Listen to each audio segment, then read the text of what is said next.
do you know from an underwriting standpoint, if we add the rent verification, if that's acceptable for VA and FHA, if we have to show a VOR?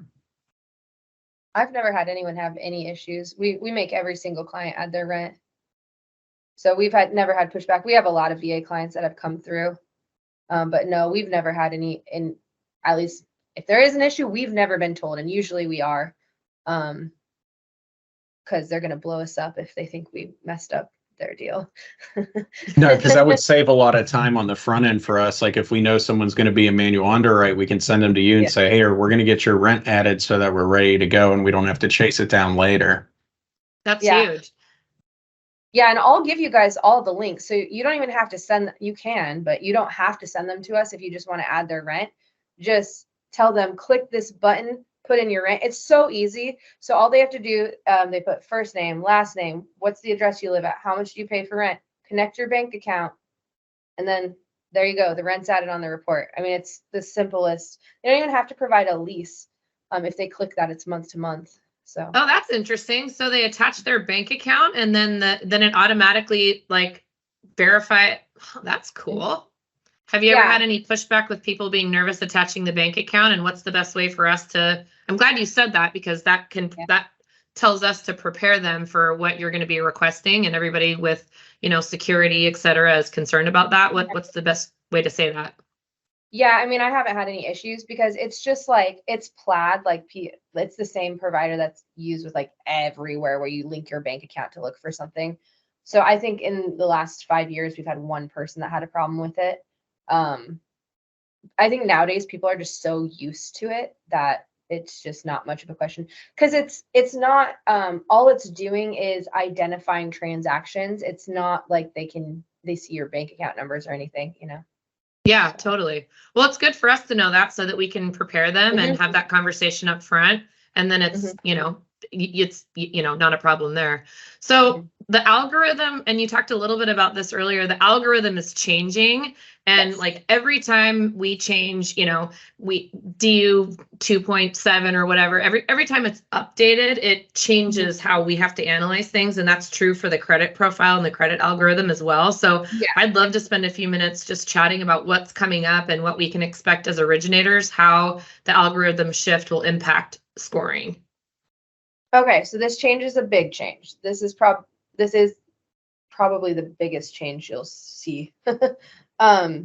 So the score algorithm you use right now is called FICO Classic.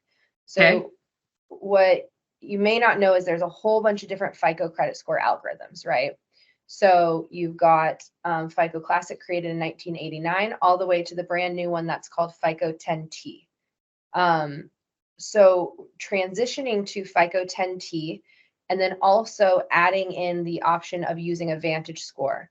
So the Vantage score is what your clients see on Credit Karma. So who's excited about that now? We've been talking about. Isn't that what car dealerships and stuff use too? I always hear them talk about the Vantage score. Sometimes, yeah. So any lender has a choice of whether they want to use a Vantage or a FICO score, and then what version of that, except for mortgage space is different, right? We're in our own box. We like to stay old school. But so the introduction of these new score models, the transition for the new models is starting fourth quarter this year, and the transition is not finishing until April 2025. That's the projection right now. We'll see if the timelines actually are what they've allotted.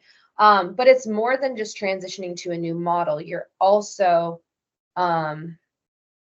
disproportionately impacted by the types of loans. So Fannie and Freddie loans are transitioning. The other loan types are not necessarily. We're going from I'm going to keep this really broad, and everyone's going to have a lot of questions. I have a full webinar. I'm already confused. So I have a full webinar on this. So I'm trying to consolidate an hour into a lot 3 less minutes. than that. You're nailing it. You got it. Well, going from a tri-merge to a bi-merge. So no longer three bureaus to 2 bureaus. Option of using Vantage versus using FICO. And then you get to choose what 2 bureaus you use. It has to remain the same throughout the transaction, though. You can't flip-flop. And instead of median score, because obviously there's no median when there's only 2 bureaus, it's an average. So there's going to be a lot changing, but all of that change isn't like that. it's going to be each quarter a small little change, with the very last change being the actual transition from the credit score model you're using today, FICO Classic, to the new model, FICO 10T and then Vantage, right? So watch the webinar. I'll send it to you if you want like true details, but that's kind of the shift. And the big difference about the new model is the T stands for trended data. So really what that means is specifically looking at things like credit cards and how a consumer is utilizing those, not using, I shouldn't use that word, using those credit cards. Are they, so 3 main examples. You've got the person paying their cards down slowly over time.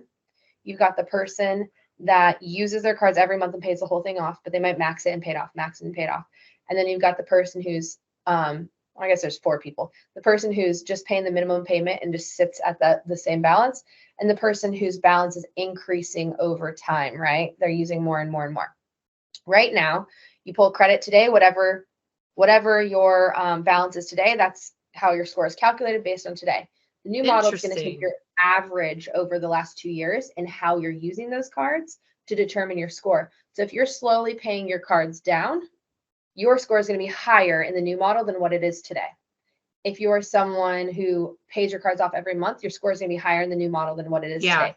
The other two, increasing balances or keeping high balances consistently, their scores are going to be much lower than what they are today. No longer will you be able to just pay everything off, pull credit, and it's higher. Like that's wow. That's huge. That's actually really interesting because it makes so much sense. You might have somebody that, you know, has a $10,000 limit on a $10,000 card. They max it out every month, but then they pay it off.